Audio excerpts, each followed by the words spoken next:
welcome back to our channel. So we all know that the Italians don't like it when people mess with their food, like for example putting pineapples on the pizza and putting unnecessary things in the carbonara. And speaking of carbonara, our very first video that we uploaded onto YouTube was actually a video on how to make carbonara.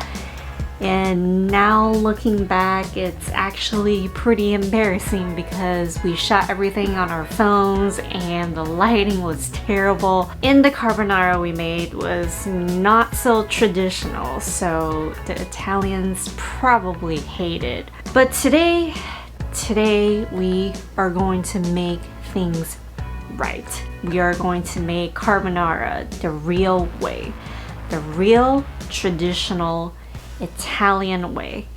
Okay, we already know that carbonara is a super old school Roman pasta dish that uses guanciale, which is cured pork jaw. It is super fatty and salty, and it'll create a beautiful and flavorful sauce. Here in the United States, we often sub guanciale for bacon or pancetta, but we're keeping it real today, so get some real Italian guanciale. I know it's not the easiest thing to find, but I'll put a link below on where I got mine. Moving on, we'll also need some heavy cream and garlic to make the sauce rich and creamy and luscious. Garlic. Ooh, that garlic. Who doesn't like garlic? No! Absolutely no cream. Real carbonara doesn't require any cream to make it creamy and rich. It's all about emulsifying the sauce with that fat from the guanciale and the starch from the pasta water. If you do everything right, I promise you the sauce will be so luscious and so delicious and so creamy. So please, no cream. It doesn't need any cream and garlic, even though I really like garlic, but there's no place for it today, so let's just leave it out, okay? Let's take a look at what other ingredients we need besides guanciale. First off, we have some eggs. The eggs are what make up most of the sauce, so make sure you use the best eggs you can find. Next, we have some Pecorino Romano cheese. It is similar to Parmesan. It's aged for a long time. It's got a sharp, tangy, and salty flavor, but it is made with sheep's milk. And guys, don't use the green stuff. Use real cheese. And some black pepper. Use freshly ground, not the stuff that's pre-ground. Last but not least, we need some good quality, real Italian spaghetti. This is an organic bronze-cut spaghetti. Bronze-cut pasta will result in a rougher surface on the pasta, therefore they coat and cling onto the sauce better. This is a completely different topic. If you're interested, I'll also put a link below to why bronze-cut is better. And remember, you don't need cream nor garlic. They don't belong here, so get them out of here. To make the dish, first we need to dice about half a cup or 80 grams of guanciale into little bite-sized pieces like this. They're so fatty, my hands are greasy. For the sauce, we're going to use 2 whole eggs. Yes, the whole thing with egg whites and all.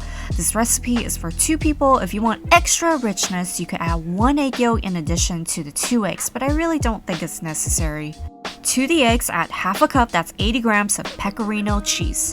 And freshly ground black pepper. I like mine with lots of pepper, so it's up to you how much to add. Give everything a whisk and that's the sauce. Keep it in the fridge until you're ready to use it.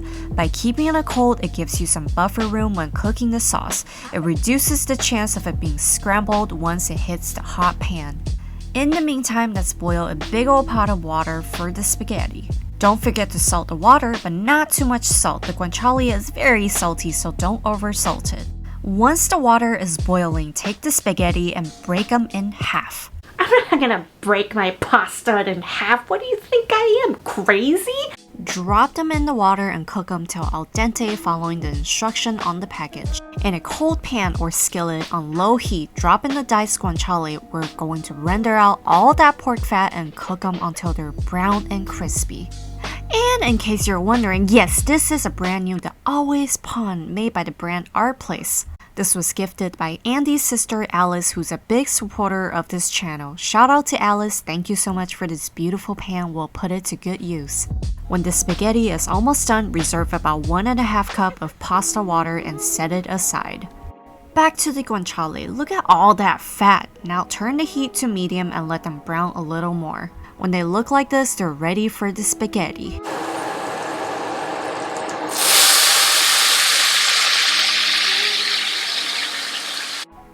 that's a nice sizzle, exactly what we want.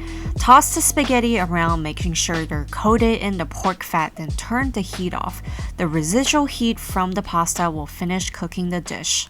Now pour in the egg and cheese mixture we made earlier. Once the sauce is in, immediately start tossing and mixing the pasta vigorously. Add a little bit of pasta water and several additions and continue tossing to emulsify the sauce.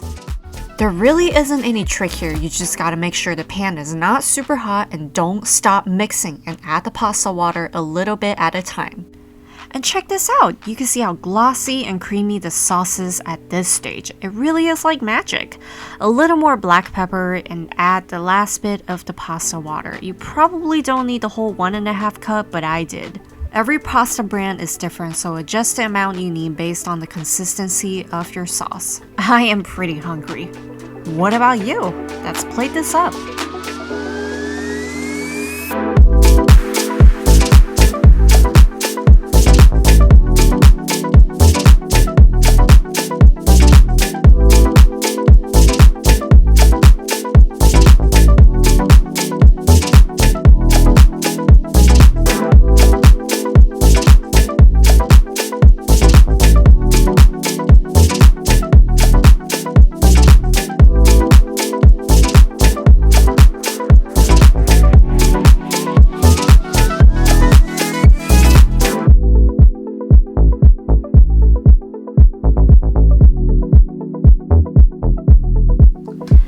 That is how you make a carbonara the real Italian way. This is a super easy and simple recipe. You only need a few ingredients and everything could be done in under 20 minutes and makes for a perfect weeknight dinner.